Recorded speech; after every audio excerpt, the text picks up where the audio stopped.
Tout a commencé par une erreur. Un email accidentel.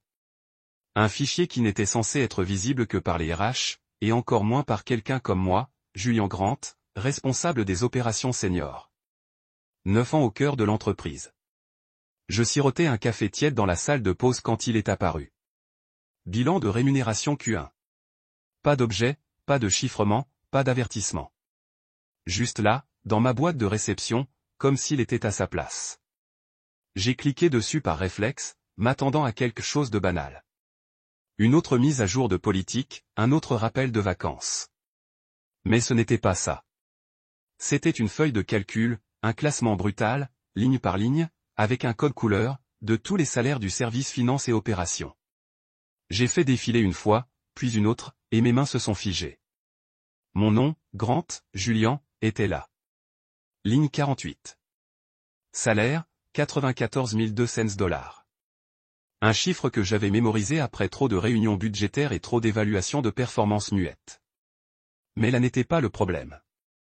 Non, le problème, c'était Alex Wu, un nom que je reconnaissais à peine. 6 mois après mon arrivée dans l'entreprise, à peine l'intégration terminée, je gagnais 132 000 $.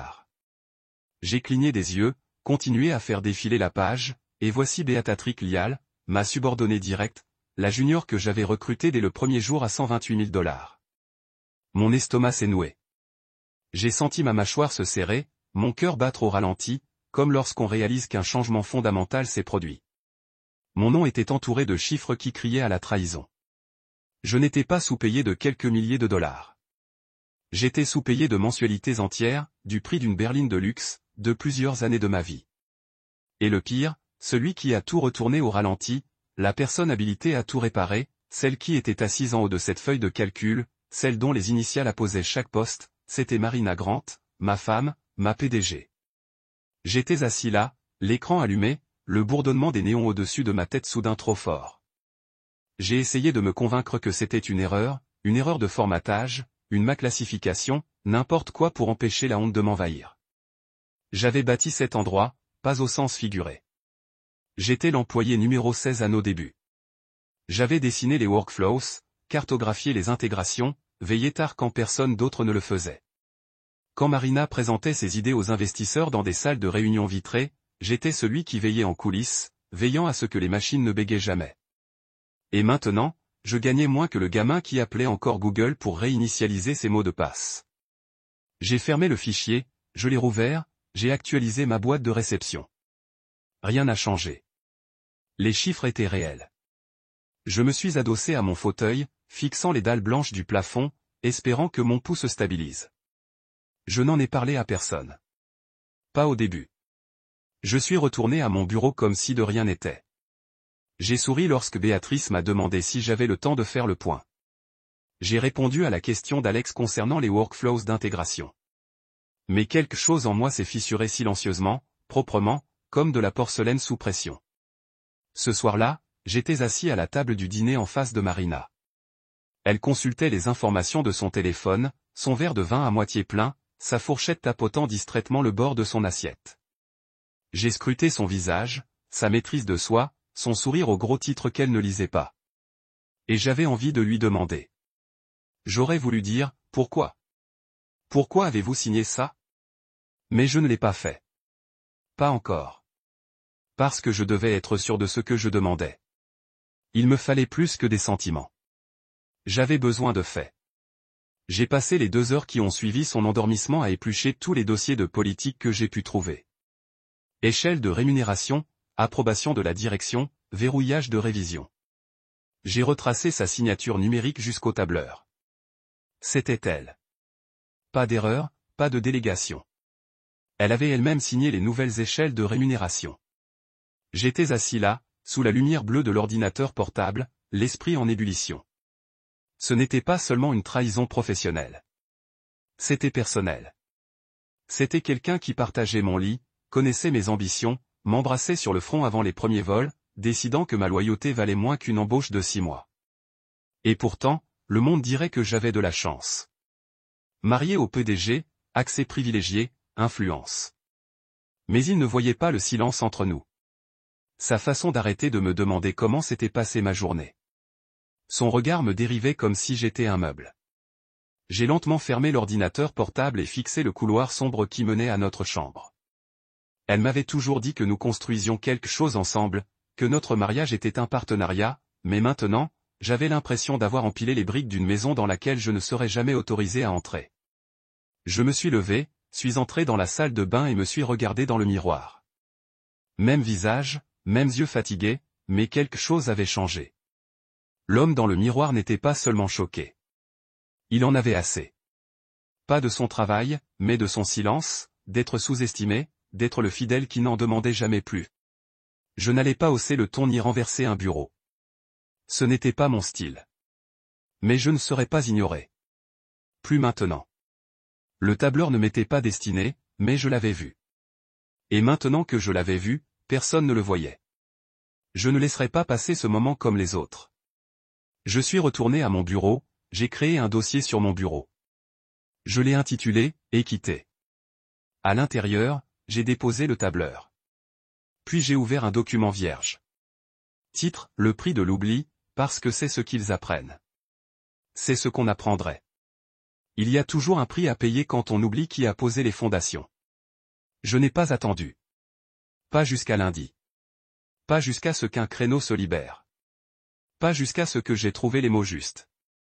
Je suis entré directement dans le bureau de Marina, ce vendredi après-midi. Personne n'a frappé. Aucune assistante n'interférait. Juste moi. Le tableur en main et le poids de 9 ans derrière mes yeux. Elle n'a même pas bronché quand je suis entré. Elle était assise derrière son bureau en verre, les yeux rivés sur son ordinateur portable, la lueur de l'écran se reflétant sur ses pommettes comme des projecteurs de scène. Elle tapa encore un moment, juste le temps de bien comprendre, puis releva enfin les yeux. « Julian », dit-elle comme si j'étais une interruption programmée. Je suis en train de... Je déposai la feuille de calcul sur son bureau sans un mot. Je n'avais pas besoin d'expliquer.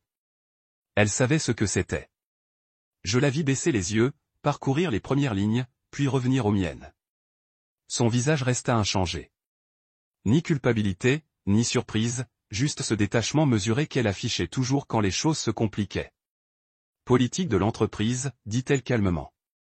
L'entrée sur le marché se fait à des niveaux différents maintenant. Ce n'est pas personnel. Pas personnel. Ma gorge se serra, ma mâchoire claqua. Pas personnel, répétai-je d'une voix basse. Tu as approuvé ça. Tu as approuvé le paiement de $132 000 à Alex. Béatrice, ma stagiaire, gagne $128 000. Et moi. Je me penchai en avant, les deux mains posées sur le bord de son bureau. Je suis à $94 200. 9 ans. Et tu me dis que ce n'est pas personnel? Elle remua sur sa chaise, plus agacée que honteuse. Julian, ça ne reflète pas ta valeur. C'est juste la structure actuelle. Les postes sont comparés aux nouvelles données du secteur. Le conseil d'administration a approuvé. Savait-il que tu sous-payais ton propre mari? Ça a touché une corde sensible. Ses lèvres se pincèrent, cette moue qu'elle faisait toujours quand le contrôle échappait. Tu n'es pas sous-payé, dit-elle avec plus de fermeté. Tu es rémunéré à ton niveau actuel. C'est comme ça que fonctionne le système. Le système que tu as créé, dis-je doucement. Le système que tu imposes. Elle se leva en repoussant sa chaise. Si ça te pose problème, il y a des options. On peut revoir ta rémunération lors de ton prochain cycle de performance. Ou non, ai-je interrompu. Je ne suis pas là pour une promesse différée. Je suis là parce que j'ai gagné mieux. Et tu le sais. Pendant un moment, nous sommes restés là, silencieux. Juste le bourdonnement de la climatisation entre nous. J'ai scruté son visage à la recherche de quelque chose. Des regrets, une reconnaissance, quelque chose d'humain. Mais tout ce que j'ai eu, c'est la froide lueur d'ambition qui avait remplacé la femme que j'avais épousée. Alors, je me suis dit, me redressant enfin. Après tout, je vaux moins que quelqu'un qui appelle encore pour réinitialiser ses identifiants. Elle cligna lentement des yeux, puis haussa les épaules. Elle haussa vraiment les épaules. À prendre ou à laisser. Mon souffle s'arrêta. Je ne sais pas à quoi je m'attendais. Un effort, un compromis, un instant d'hésitation, mais cette phrase éteignit le peu d'espoir insensé qui me restait. Elle se retourna vers son ordinateur portable et me congédia d'un silence. J'ai hoché la tête une fois, lentement et délibérément. Pas d'explosion, pas de porte qui claquait. Je suis simplement sorti, silencieux, maîtrisé. Mais ce silence n'était pas de la soumission. C'était de l'embrasement. Je ne quittais pas la conversation. J'avançais vers quelque chose de plus grand. La descente en ascenseur me parut plus longue que d'habitude. Je fixais mon reflet dans les miroirs des murs, ma chemise repassée, mon alliance délavée, mes épaules crispées. Combien d'années avais-je arpenté ces couloirs en croyant à la vision qu'elle nous avait tous vendue? Combien de systèmes avais-je construits, optimisés et protégés en pensant que c'était le nôtre? Que le succès de l'entreprise était notre héritage commun. Cette illusion était désormais étouffée. Les chiffres l'avaient anéanti. Ce tableur ne me montrait pas seulement l'écart. Il me montrait la vérité. Je n'étais pas seulement ignoré. J'étais sous-estimé, comme par hasard. Et elle avait accepté cela. De retour à mon bureau, je me suis assis dans le fauteuil que j'avais occupé pendant près de 10 ans et j'ai regardé l'horloge numérique sur mon écran. 15h42. J'ai ouvert un document Word vierge et j'ai écrit « À prendre ou à laisser » en gras en haut. En dessous, j'ai commencé à décrire tout ce que j'avais accompli en avant. Chaque initiative, chaque mesure d'économie, chaque nuit passée à corriger les erreurs des autres services. Ce n'était pas un coup de gueule. Ce n'était même pas émotionnel. C'était un bilan, une prise de conscience. Et en écrivant, j'ai commencé à comprendre quelque chose. Je n'étais pas en colère parce qu'elle était PDG. J'étais en colère parce qu'elle était devenue comme tous les autres cadres dont je l'avais protégée. Je la croyais différente.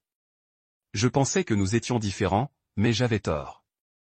Le lendemain matin, je n'ai pas évoqué la conversation au petit déjeuner. Elle sirotait son expresso, parcourait les gros titres, mentionnait un gala auquel nous avions été invités ce week-end.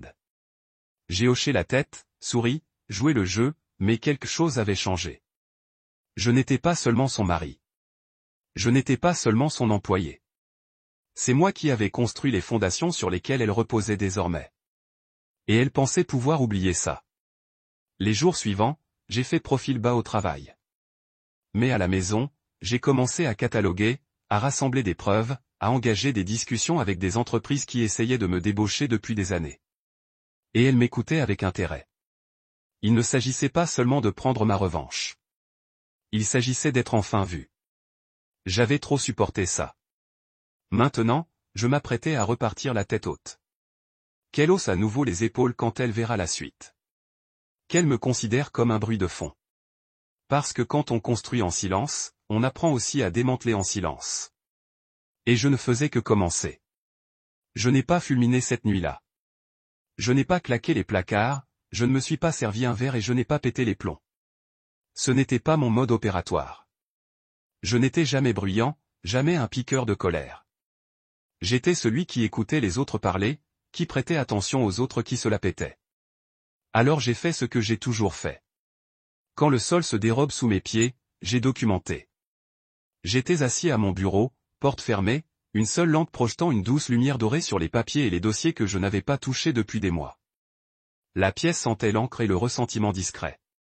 J'ai allumé mon ordinateur portable et ouvert un nouveau dossier intitulé « Schéma de base ». Un nom qui ne sonnait dramatique que si l'on ignorait la vérité. Mais je le savais. Je savais ce que j'avais construit ici. Et maintenant, pour la première fois, j'allais m'assurer que tout soit enregistré. J'ai commencé en première année, quand il n'y avait que 2 personnes aux opérations, moi et un intérimaire nommé Saul qui n'a pas fait long feu. J'étais resté. J'avais créé le premier système de flux de travail interne de l'entreprise à l'aide d'une feuille Excel peu pratique, et ce, tard le soir. Ce premier système avait réduit les erreurs de paiement fournisseur de 18%. J'ai trouvé le rapport qui le prouvait et je l'ai rangé dans le dossier. Puis vint la deuxième année, la restructuration de la chaîne de distribution et la négociation de nouveaux contrats de coursier qui ont permis à l'entreprise d'économiser plus de 47 000 $. J'ai téléchargé des contrats numérisés, des échanges de mai, des données de performance, page après page. La troisième année, des licenciements. Nous avons perdu 7 employés, dont 3 de mon équipe. Au lieu de protester ou de me plaindre, j'ai réécrit chaque processus pour absorber leur charge de travail. L'entreprise ne s'est pas effondrée parce que je ne l'ai pas laissé faire. La 4e année, j'ai conçu une architecture d'intégration client de toutes pièces. Cela m'a valu un email de remerciement de Marina qui disait simplement « Beau travail ». Pas d'augmentation, pas de prime, juste que je l'ai quand même déposé dans le dossier. Documentation. J'ai continué jusqu'à ce que le dossier fasse 46 pages. Pas un CV, pas un simple argument de vente, un plan directeur. Froid, précis, irréfutable. L'architecture de la stabilité de l'entreprise, brique par brique, tout cela posé par mes mains. Au fil des heures, ma rage s'est transformée en une clarté plus vive. Elle ne m'avait pas seulement sous-payé. Elle avait choisi d'oublier qui avait rendu son empire possible, et je l'avais dirigé jusqu'à présent. Vers minuit, j'ai ouvert un autre onglet et saisi les identifiants de Stratest Core Venture. Nous avions déjà discuté, une fois lors d'une réunion technologique, une fois lors d'un déjeuner dont Marina ignorait l'existence. Ils avaient été intéressés, mais je n'étais pas prêt à partir. Loyauté, confort, fierté, appelez ça comme vous voulez. Cela m'avait maintenu en haleine, mais plus maintenant. J'ai téléchargé mon CV. J'ai joint le plan directeur. J'ai écrit un mot. Dites-moi si vous êtes toujours intéressé. Je suis prêt à agir. Ça n'a pas pris longtemps.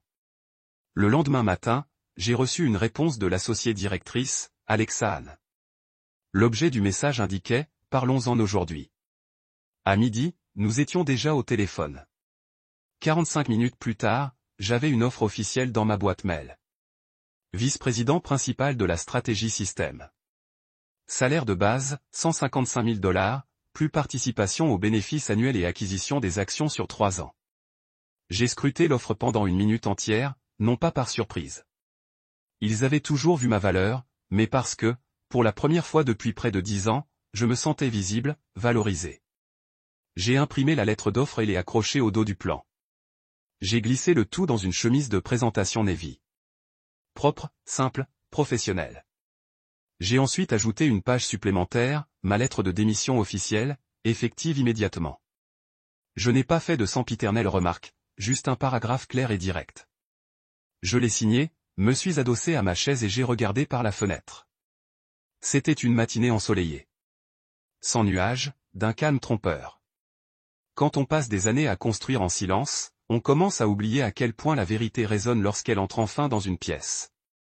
Je ne me suis pas habillé différemment ce jour-là. Je n'ai pas changé de portail. J'ai traversé le bâtiment comme d'habitude, calme, posé, invisible pour ceux qui ne regardaient pas attentivement. J'ai croisé Béatrice dans le couloir. Elle a souri. « Bonjour, Julien. » Je lui ai souri en retour. « Bonjour. » Mais à l'intérieur, tout était en train de changer. Je me suis arrêté devant le bureau de Marina. Son assistante a levé les yeux, surprise. Elle est en réunion. Elle veut prendre ça? Ai-je dit en brandissant le dossier. Sans attendre, j'ai poussé la porte. Marina a levé les yeux d'une discussion avec Malik Dessé et Kyle Santos. Julien, a-t-elle dit, surpris. Nous sommes en plein. Je sais, ai-je dit. J'ai posé le dossier au centre de la table, ma lettre de démission dessus. Mais ça ne pouvait pas attendre. Je n'ai rien dit d'autre. Je n'ai ni expliqué ni justifié. Je me suis juste retourné et je suis sorti. Dis pas. C'est tout. Il a fallu changer de vie. Dis pas hors de cette pièce et je n'étais plus son employé. J'étais un homme qui se souvenait de sa valeur. Le reste suivrait. Car quand les fondations vacillent, peu importe la hauteur de la tour. Tôt ou tard, tout s'écroule. Elle n'a pas appelé, pas envoyé de mail, pas envoyé de message par son assistante. Elle a convoqué. À 9h03, une invitation est apparue. Salle de réunion 4C, 10h, obligatoire, envoyée par Marina Grant. Pas d'objet. Pas d'explication, juste ça. J'ai fixé l'écran, le professionnalisme froid de son ton comme une gifle que j'avais déjà vu venir. J'ai accepté l'invitation sans broncher. Quand l'heure est venue, j'ai traversé le couloir comme un homme se dirigeant vers un tribunal. Pas une réunion, mais c'était pareil. Le long couloir aux baies vitrées. La tension feutrée des employés faisant semblant de ne pas savoir. J'avais déjà vu ce regard. Moitié curiosité, moitié soulagement qu'ils ne soient pas les ceux qui marchaient dans le feu. L'assistante de Marina évita tout contact visuel à mon passage. La porte de la salle de réunion était légèrement entr'ouverte. Je la poussai et entrai. 4 d'entre eux étaient déjà assis. Marina en bout de table, la posture rigide, le visage plus tiré que d'habitude. Paul Santos, directeur des ressources humaines, faisait tournoyer nerveusement une épingle entre ses doigts. Trisha Bon, conseillère juridique, les bras croisés si fort que ses jointures étaient blanches. Et Malik Dessé, directeur des opérations, l'air indéchiffrable, le regard passant d'un visage à l'autre comme un homme calculant la direction du vent. Mon rapport était posé au centre de la table. Ils l'imprimèrent, les 46 pages. Ma lettre de démission était soigneusement accrochée dessus, comme un titre. Marina fit un geste vers la chaise vide au fond. « Assieds-toi, Julien. » Je m'assis calmement, le dos droit. Mon cœur ne battait plus la chamade. Plus maintenant. Plus maintenant. Nous avons examiné votre démission et les documents que vous avez laissés. Elle commença à choisir ses mots avec une précision chirurgicale.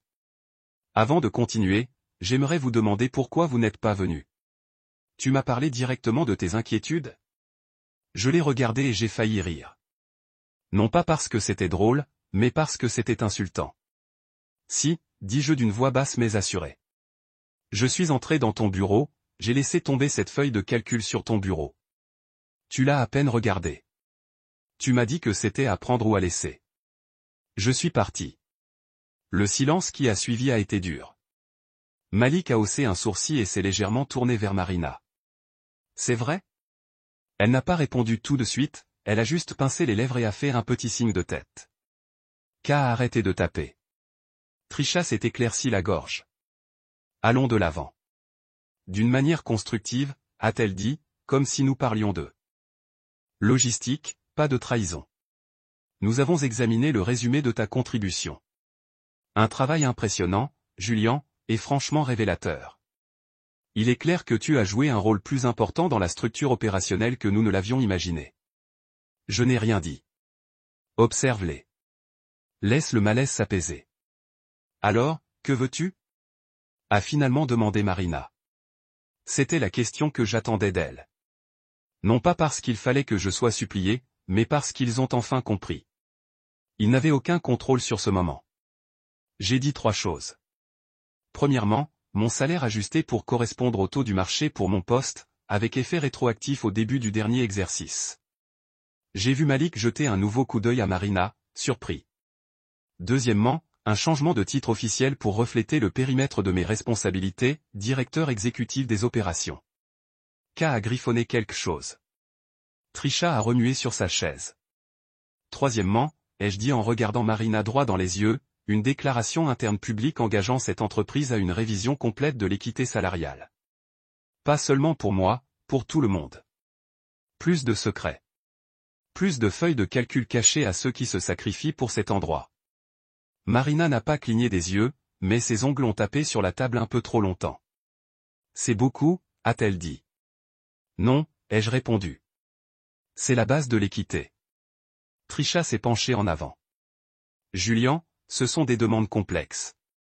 Certaines nécessitent l'approbation du conseil d'administration. La déclaration d'équité salariale, par exemple, a des implications juridiques potentielles.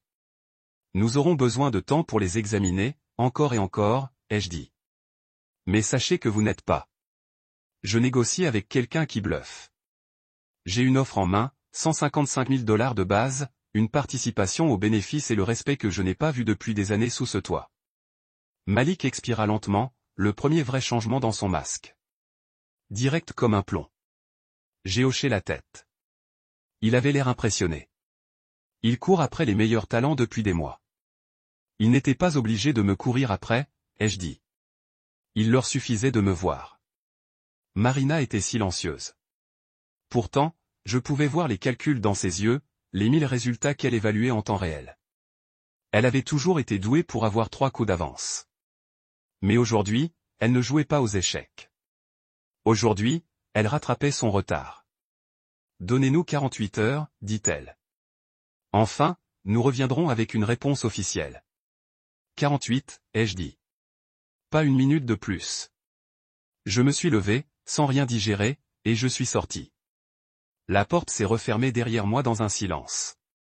Le genre de silence qui suit une vérité trop lourde à ignorer. Je ne m'attendais pas à une réponse rapide. En fait, j'en attendais même quelques-unes. Encore des allers-retours, encore quelques retards. Mais 48 heures plus tard, à 10 heures précises, l'assistante de Marina a appelé. Elle souhaite une réunion immédiate en salle de réunion. Ses propos étaient concis, efficaces. Elle n'avait pas besoin de se présenter. Je le savais déjà. J'ai pris ma veste et me suis rendu à la salle de réunion, réfléchissant encore à leur éventuelle réponse.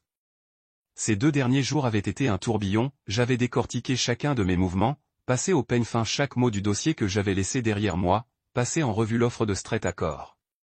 Prendre une décision était facile lorsque l'alternative s'éloignait. Je suis entré dans la salle de réunion et j'ai trouvé Marino qui attendait seule. Elle avait l'air fatiguée. Son maquillage était plus taché que d'habitude. Ses épaules se sont légèrement affaissées tandis qu'elle examinait une série de documents sur la table. En me voyant, ses yeux ont brièvement cligné des yeux, mais ont vite retrouvé leur calme. « Asseyez-vous » a-t-elle dit doucement. Je me suis assis juste en face d'elle. L'espace entre nous semblait plus lourd qu'il n'aurait dû. Elle ne dit rien au début, laissant simplement planer le silence. Puis elle prit une profonde inspiration, comme si elle se préparait à affronter une vérité qu'elle évitait depuis des années. « Tu avais raison » dit-elle enfin à propos de tout. Les chiffres, la mauvaise gestion, les inégalités. Sans s'excuser. Pas exactement, mais c'était le plus proche que je pouvais obtenir. Et maintenant, demandai-je. Et ensuite? Elle se rassit dans son fauteuil, les doigts entrelacés devant elle. J'ai parlé au conseil d'administration. Ils ont accepté l'ajustement salarial, avec effet immédiat. Elle me fit glisser une offre actualisée sur la table. Je ne la pris pas. Et la déclaration d'équité? Demandai-je. Et la transparence que vous aviez promise? Marina hésita. Les mots ne lui vinrent pas facilement. Nous publierons une déclaration. Une déclaration générale. Pas aussi précise que vous l'aviez demandé, mais qui reconnaisse la nécessité du changement. Je la fixai, pensive. Ce n'est pas ça. Assez, dis-je sèchement. Il fallait que je sois précise, pas une vague déclaration de bien-être.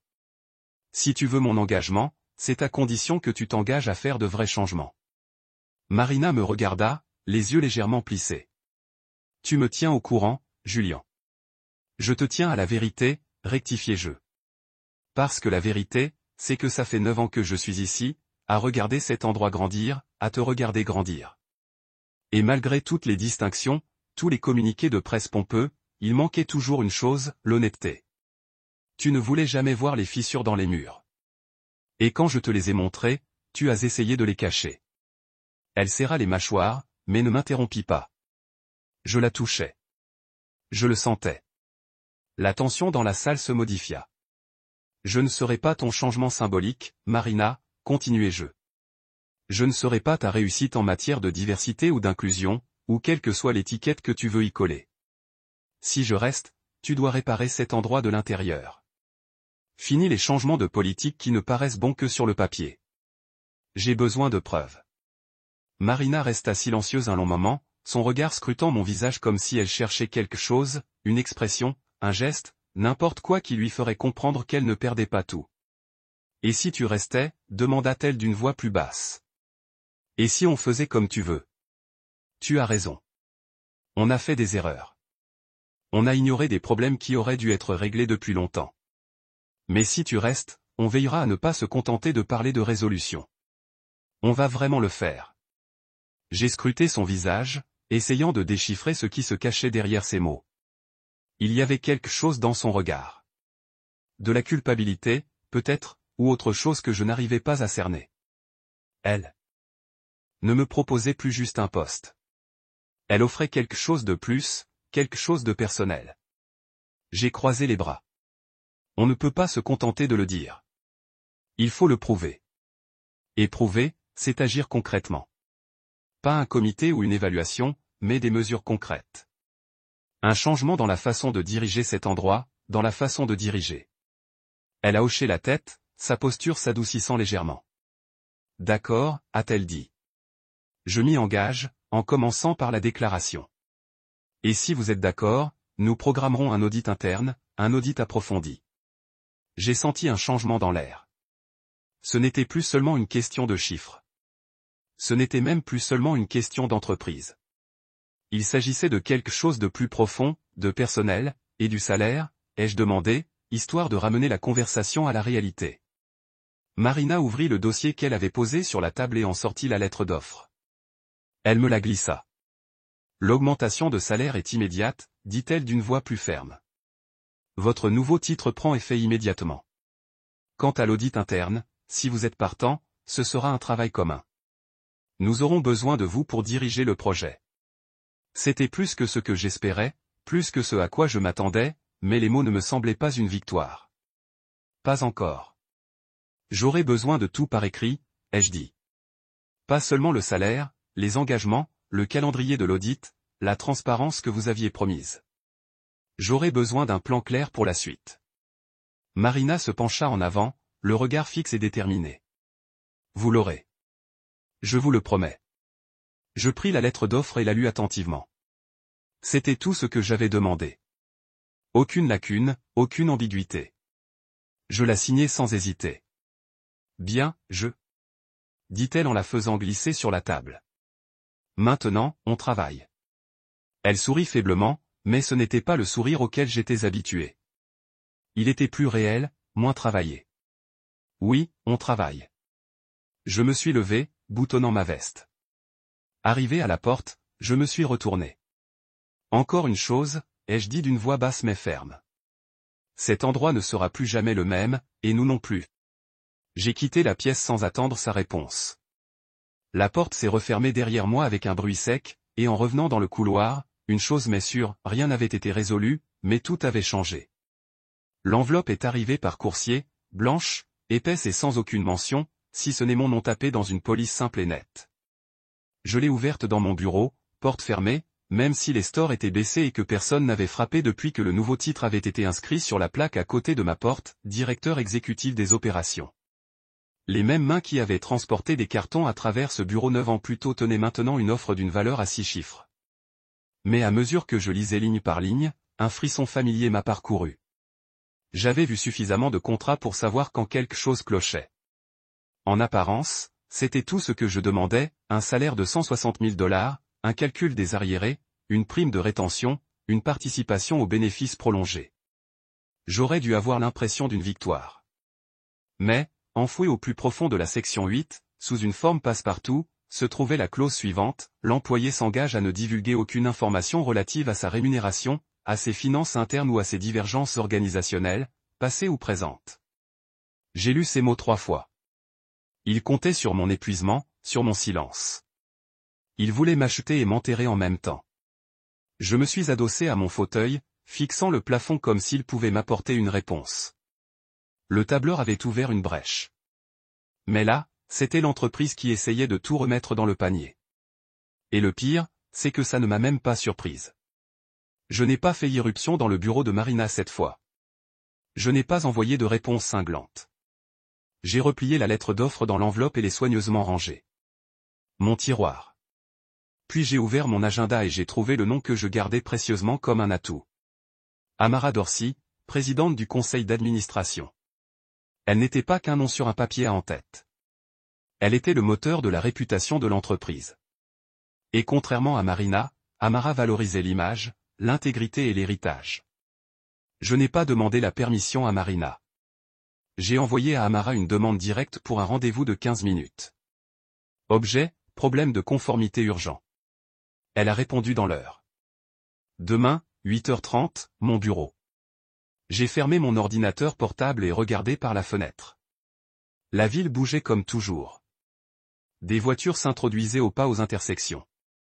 Des gens marchaient avec détermination, faisant comme si leur vie n'était pas bâtie sur des négociations secrètes et des silences achetés par des clauses en petits caractères. Ce soir-là, Marina a cuisiné un rameau d'olivier en toute discrétion. Elle a servi du vin, préparé des pâtes et mis la table comme si nous n'avions pas passé les 2 dernières semaines à nous démonter mutuellement à coups de contrats et de menaces voilées. Nous avons parlé de la météo, de l'ouverture d'un nouveau restaurant en centre-ville. Elle m'a demandé si j'avais décidé de offre. Je n'ai pas menti. Je l'ai lu, toujours en train de la relire. Elle hocha la tête, mâchant lentement, comme si elle comprenait exactement ce que je voulais dire et ne voulait pas l'exprimer. Le silence entre nous n'était pas de la colère. Il était plus lourd que ça. Comme si nous nous accrochions tous les deux à une version de l'autre que nous ne reconnaissions plus, mais que nous n'étions pas encore prêts à dévoiler. Je me suis couché tôt, me suis réveillé avant le soleil, et enfilé un costume sombre et une cravate. Non pas pour impressionner Amara, mais pour me rappeler que je n'étais plus un subordonné. J'étais un homme qui choisit sa prochaine étape. Le bureau d'Amara était au dernier étage. Je n'y étais monté que 2 fois. Une fois pour une réception de fin d'année. Une fois pour aider Marina à préparer son pitch de PDG. C'était comme un autre monde. Calme, moquette, une légère odeur de cuir et d'eucalyptus. Son assistante m'a fait entrer sans un mot. Amara était assise derrière son bureau, parfaitement posée, un blazer bleu marine drapé sur ses épaules comme une armure. Elle ne s'est pas levée, m'a juste fait signe de m'asseoir. « M. Grant », dit-elle d'un ton sec mais curieux. « J'ai lu votre rapport. Un travail impressionnant. »« Merci », dis-je. « Mais ce n'est pas pour ça que je suis là. » Elle pencha la tête, attendant. Je glissai un dossier sur le bureau, ne contenant que 2 pages. Le contrat que j'avais reçu et la clause en question, surlignée en jaune. On me l'a proposé hier, dis-je, avec une augmentation et un nouveau titre. À première vue, cela ressemble à une victoire. Mais cette clause muse toute divulgation de ce qui s'est passé, y compris la disparité salariale, les factures douteuses et tout ce que j'ai signalé. Amara resta immobile, ne parla pas. Elle se contenta de lire. Je la vis suivre les lignes du regard comme un sniper qui vise. Lorsqu'elle eut terminé, elle referma le dossier et tapota le haut du doigt. « Tu crois que c'était intentionnel ? » ?»« Je sais que oui, dis-je. Je sais aussi que si c'était caché dans mon contrat, ça pourrait l'être chez d'autres. Il ne s'agit plus que de moi. Si vous voulez préserver la réputation du conseil d'administration, il faut régler ce problème en toute transparence. » Amara se rassit, saluant son doigt. « Et que voulez-vous, monsieur Grant ? » « Je veux de l'intégrité, dis-je simplement. Je veux que cette clause soit supprimée. Je veux un examen complet de tous les langues liées à la non-divulgation et à la rémunération émise au cours des 3 dernières années. Et je veux clairement par écrit que tout employé qui identifie les violations éthiques ne sera pas réduit au silence. » Amara acquiesça lentement. « Et si vous ne comprenez pas cela, alors je marche, j'ai dit. Et je prends cela à la presse, à la commission d'éthique, à chaque client qui s'est associé à cette entreprise. » Je ne bluffant pas. Le silence qui a suivi était le genre qui fait écho. Puis elle sourit, juste un scintillement. « Merci, monsieur Grant. Vous aurez ma réponse d'ici la fin de la journée. » Je me suis tenu à la tête une fois et je suis sorti. Pas de dramatique, pas de grandeur, juste de la vérité. Je n'ai pas parlé à Marina de la réunion. Je n'en avais pas besoin car au moment où je suis revenu à mon bureau, un nouvel email attendait. Sujet, révision du contrat approuvé. Plus de clauses. Plus de silence. Juste une ligne d'Amara. Nous vous avons entendu. Le changement commence aujourd'hui. L'air à l'intérieur de l'orme était encore, trop précis, comme si la pièce elle-même avait cessé de respirer la seconde où je suis entré.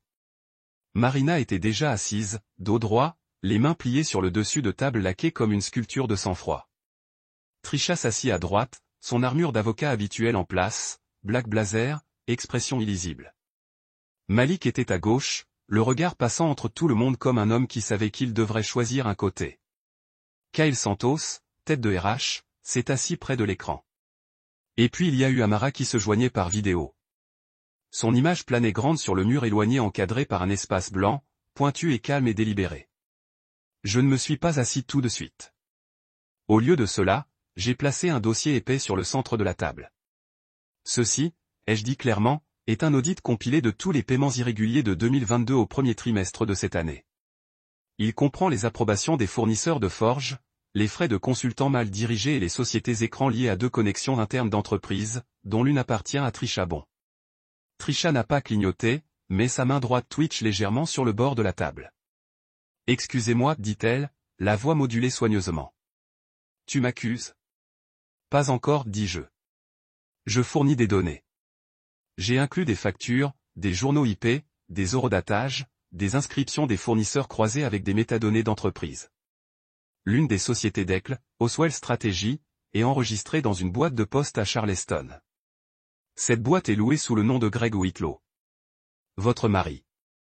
La salle est tombée dans un type de silence qui ne se sentait pas vide. Trisha, elle n'a même pas été surprise. C'est une stratégie. Trisha a finalement parlé. Plus lent maintenant. Ces informations d'identification peuvent être clonées. Vous ne pouvez pas prouver que j'étais celui-là. En fait, dis-je, en la coupant en glissant un fil de mail imprimé en vue. Votre mari a fait une erreur. J'ai exploité le premier email. Greg a transmis un formulaire d'admission de fournisseur à votre adresse email personnelle, à laquelle vous avez répondu. De votre entreprise, un ordinateur portable publié. Le visage de Trisha s'est épuisé de toutes les couleurs. Ses lèvres se séparèrent, mais aucun mot n'est sorti. Je me tournai vers Amara, qui s'était silencieuse jusqu'à ce point, ses doigts pliés sous son menton. Présidente Dorsey, je vous ai d'abord apporté cela parce que je ne voulais pas qu'il soit enterré. Je ne voulais pas qu'il soit réécrit ou tourné dans quelque chose de goût. Je voulais que le conseil d'administration sache que depuis plus d'1 an, quelqu'un proche de la suite exécutive vide les ressources de cette entreprise à des fins personnelles. Amara a finalement parlé, sa voix comme l'acier trempé. Merci, Monsieur Grant. C'est approfondi. Nous mènerons une enquête officielle immédiatement. En vigueur aujourd'hui. Madame Bon, vous êtes suspendue en attendant le résultat. La bouche de Trish s'ouvrit comme si elle pouvait s'opposer, mais Amara n'était pas terminée. Votre accès d'entreprise doit être révoqué dans l'heure. Les RH coordonnent votre sortie des locaux. Vous n'en discutèrent pas avec personne. K cherchait déjà son téléphone. Malik se pencha lentement en arrière, les yeux maintenant sur Marina. Saviez-vous? Il lui a demandé doucement mais clairement. Marina a rencontré son regard. Stable.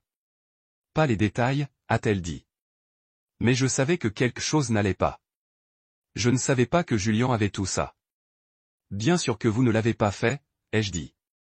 Tu n'as jamais regardé. Ses yeux se sont claqués sur les miens. Pas en colère, pas défensif, juste exposé.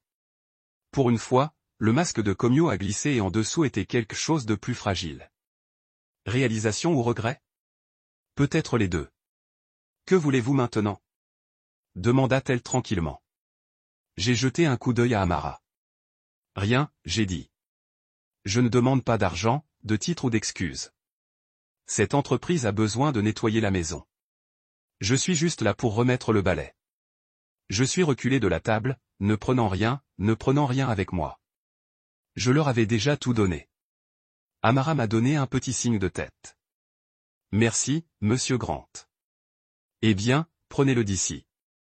Je suis sorti, mais pas, le seul son résonnant dans la salle de conférence. Personne n'a suivi. Personne n'a parlé. Parce que lorsque la vérité atterrit enfin, elle ne vient pas avec des applaudissements. Il est livré avec le silence, le genre qui laisse une marque. Je suis retourné à mon bureau et j'ai fermé la porte derrière moi. Je ne me suis pas assis, je me tenais juste au milieu de la pièce, regardant les murs, la fenêtre, la photo toujours assise sur mon étagère.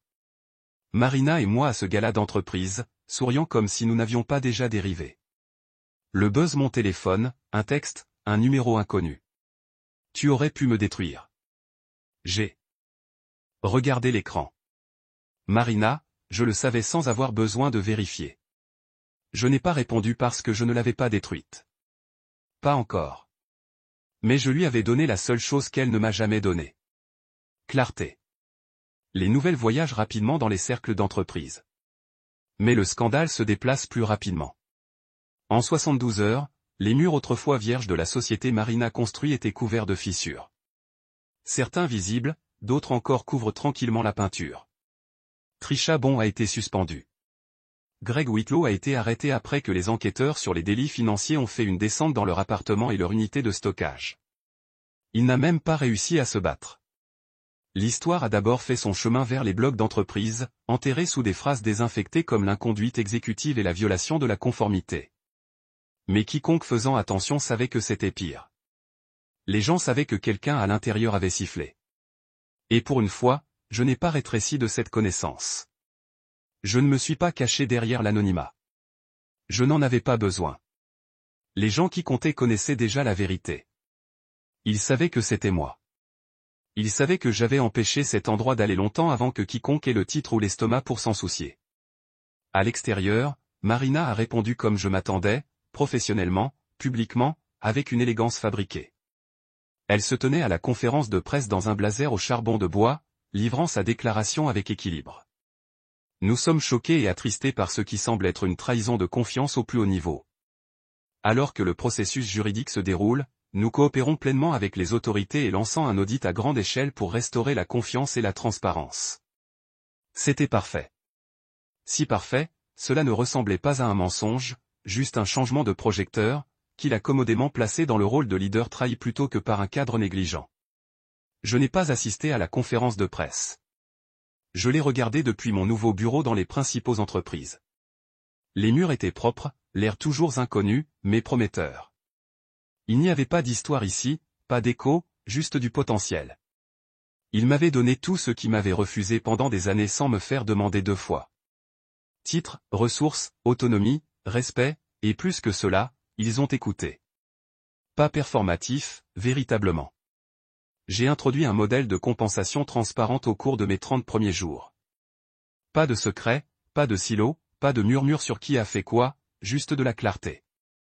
Un après-midi, alors que je finissais de marcher dans une séance d'intégration pour 2 nouvelles recrues, mon assistant a frappé doucement. Appelez pour vous. Elle dit qu'elle est Marina. Je me suis arrêté brièvement. Ensuite, j'ai pris l'appel.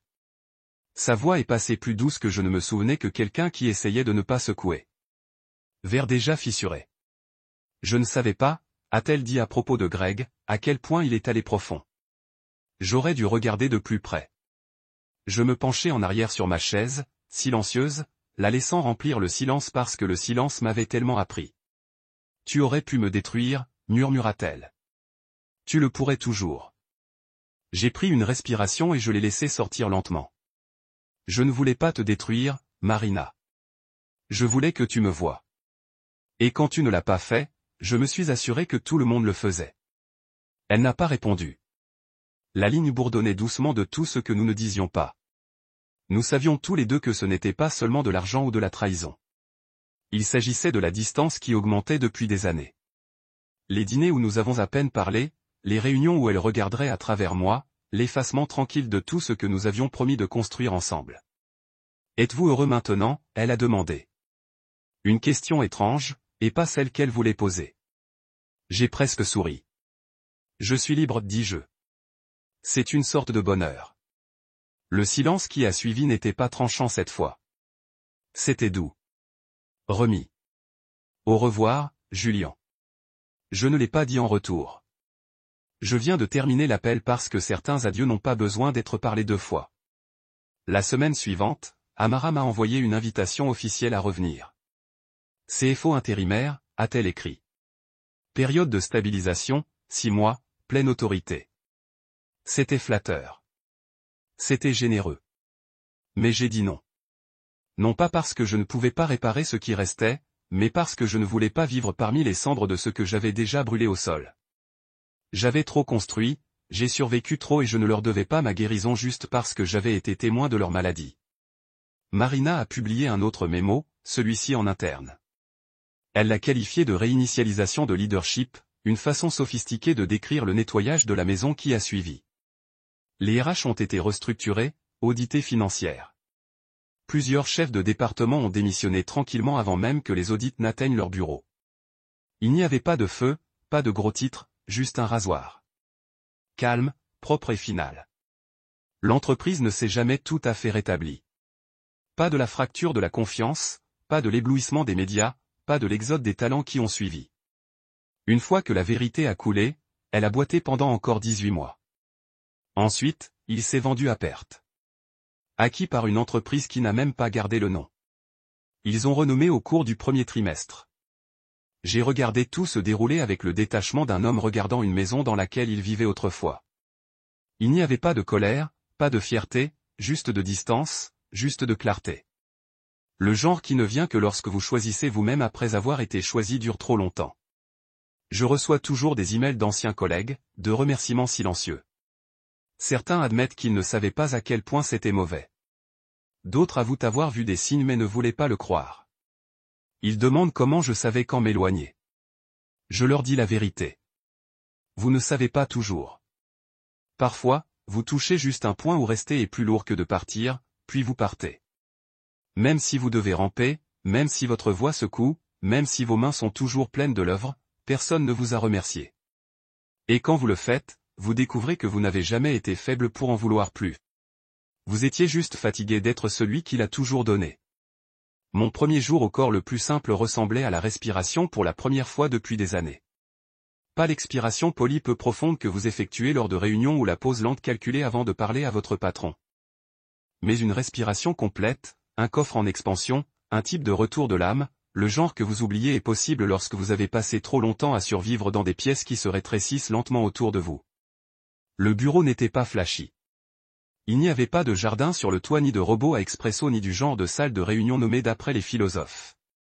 Mais ce que c'était la confiance, le respect, une équipe qui me serra la main, non pas parce qu'ils devaient le faire, mais parce qu'ils avaient lu mon travail et voulaient construire quelque chose avec moi. Qui comptait plus que tout que j'avais laissé. Le processus d'intégration était rapide, efficace. Les partenaires généraux m'ont donné l'autonomie dès le premier jour. Nous ne gardons pas les adultes, a déclaré Alex lors de notre réunion d'introduction. Nous vous embauchons parce que nous vous faisons confiance. Si nous cessons de vous faire confiance, nous cessons de vous payer. C'est aussi simple que cela. J'ai respecté qu'il ne faisait pas froid, c'était honnête. Et après tout ce que je venais, l'honnêteté ressemblait à un luxe. Je me suis mis au travail immédiatement. Ma première priorité a été de construire un système de rémunération qui ne reposait pas sur le secret. Je l'ai appelé ClearComp, une structure de bande payante transparente, basée sur les rôles, des performances indexées avec un accès en temps réel pour que chaque employé puisse voir où il se tenait et comment il pourrait aller de l'avant. Pas de feuille de calcul cachée, pas de diapositive de main à chair. Il a fallu 2 semaines pour concevoir, 3 autres à mettre en œuvre.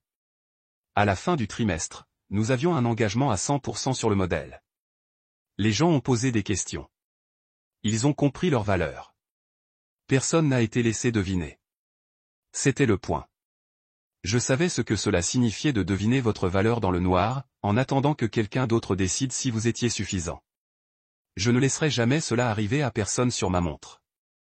L'équipe de direction m'a complètement soutenu.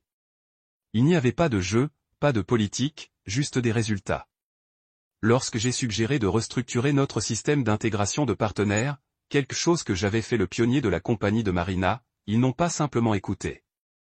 Ils m'ont donné un budget et une équipe pour le rendre réel. En 6 semaines, nous avons rasé le temps d'intégration moyen de 19 jours à 8. La satisfaction du client a augmenté de 38%. Un matin, lors d'un appel de revue des métriques, Alexa a gloussé et a dit « Rappelez-moi à nouveau comment quelqu'un vous a laissé partir. » J'ai souri, pas amer, juste honnête. Ils ne m'ont pas laissé partir.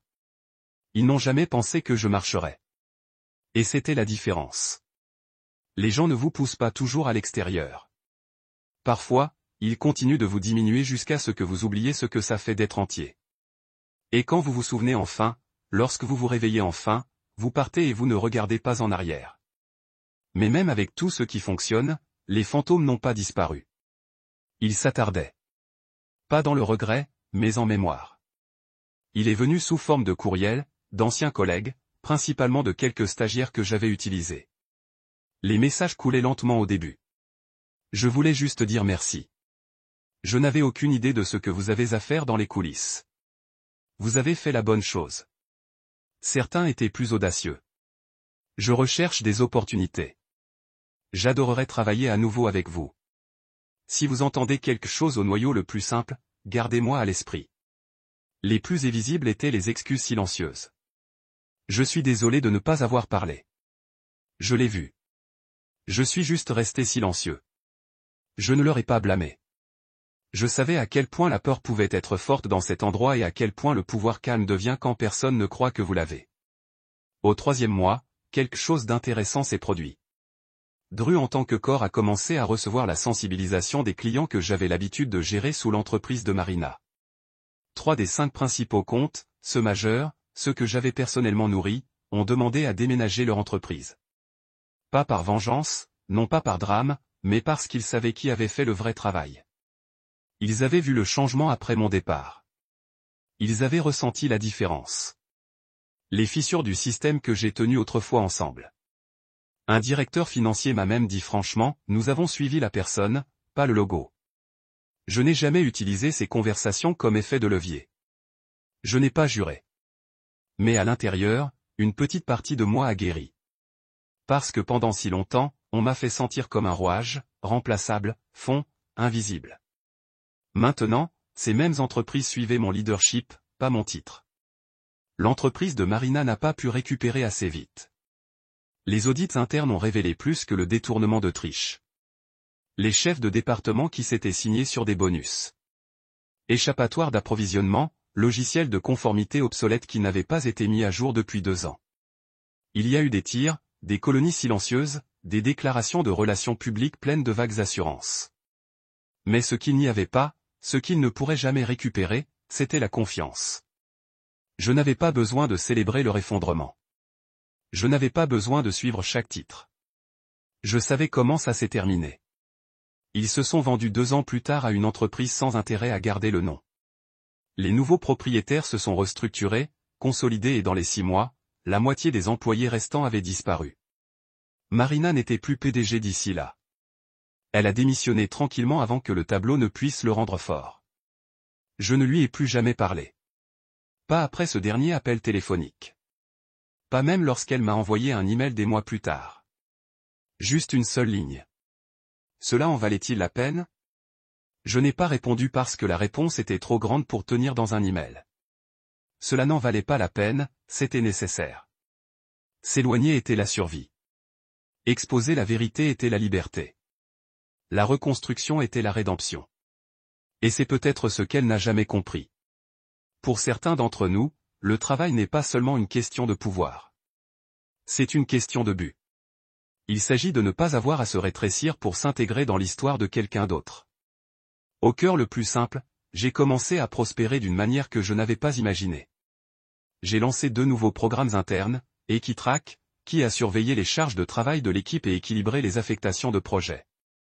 Et l'indice de crédit des contributeurs, qui a donné à la visibilité des employés sur la façon dont leur travail a affecté la croissance de l'entreprise.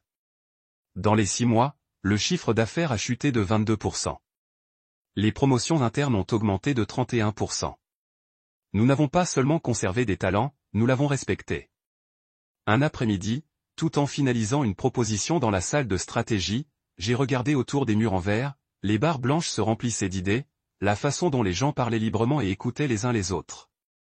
Et j'ai réalisé quelque chose. Je ne poursuivais plus l'approbation. Je ne prouvais rien. Il ne me restait plus rien à prouver. Je construisais à nouveau. Mais cette fois, je construisais quelque part qui m'a vu. Quelque part qui a commencé avec l'hypothèse que j'avais compte. Et c'est ce qui a fait la différence. Quand les gens me demandent maintenant comment je savais qu'il était temps de partir, je leur dis la vérité. Je dis, vous savez, il est temps où le silence est plus lourd que le risque. Je dis, vous savez, il est temps où votre loyauté est confondue avec l'invisibilité. Et surtout, je dis, vous savez, il est temps quand vous regardez ce que vous avez construit et réalisez qu'ils ne savent même pas que vous le tiendiez ensemble. Ce moment, la réalisation fait mal. Cela vous brise dans des endroits calmes. Mais si vous écoutez attentivement, vous entendrez quelque chose sous la blessure. Autorisation. Autorisation de partir. Autorisation d'en vouloir plus. La permission d'arrêter de rétrécir juste pour que les autres puissent rester plus grands. J'ai pris cette permission. J'ai quitté la feuille de calcul sur leur bureau. Et je suis entré dans une vie où je n'ai jamais eu à me demander si j'étais suffisant. Parce que je savais déjà. Aujourd'hui, lorsque je m'assois de l'autre côté de la table d'un recruteur, d'un membre du conseil d'administration ou d'un dirigeant qui me lance une opportunité stratégique, je ne demande pas combien ils offrent en premier. Je demande autre chose. Je demande, savez-vous ce que cela coûte d'ignorer quelqu'un comme moi? Parce que j'ai appris que connaître votre valeur n'est pas seulement des chiffres. Il s'agit de refuser de laisser quelqu'un d'autre définir votre plafond. Il s'agit de mémoire. À peu près à chaque nuit qui n'était pas reconnue, chaque système que vous avez stabilisé sans applaudissements, chaque décision que vous avez prise qui les a sauvés et vous a coûté quelque chose. Et il s'agit d'avoir le courage de s'éloigner au moment où votre loyauté est confondue avec le silence. Je me souviens que ce jour-là, je suis sorti de la salle de conférence de Marina, laissant derrière moi ma lettre de démission, ma dignité intacte et ma tête est restée plus haut qu'elle ne l'avait été depuis des années. Les gens regardaient alors que je passais leur bureau. Certains ont fait semblant de ne pas me voir. D'autres regardaient ouvertement, les yeux écarquillés avec le genre de crainte silencieuse qui disait « J'aimerais pouvoir faire ce que vous faites ». Je ne me suis pas arrêté pour leur dire qu'ils le pouvaient. Je savais que la plupart ne le croiraient pas tant que leur propre tableur a atterri dans leur boîte de réception jusqu'à ce qu'ils aient vu leur valeur réduite à un élément de ligne sur lequel quelqu'un d'autre pourrait hausser les épaules. Mais certains d'entre eux, certains ont tendu la main, et qui comptaient plus que ce à quoi je m'attendais. J'ai gardé ces emails. Je les lis parfois quand j'ai besoin de me rappeler jusqu'où je suis venu. Non pas parce que j'ai besoin de validation, mais parce que ces messages me rappellent que je ne me battais pas seulement pour moi. J'ouvrais une porte. Et une fois que vous l'ouvrez, vous avez le choix. Promenez-vous et laissez-le vous balancer derrière vous ou calez votre pied dans le cadre afin que les autres aient la chance de suivre. J'ai choisi la seconde. Je le ferai toujours. Ma vie semble différente maintenant. Les murs en verre de Strait et les couloirs calmes sont un monde loin du théâtre de la performance froide de la firme de Marina. Il n'y a pas de silence organisé ici. Pas de professionnalisme toxique déguisé en politique.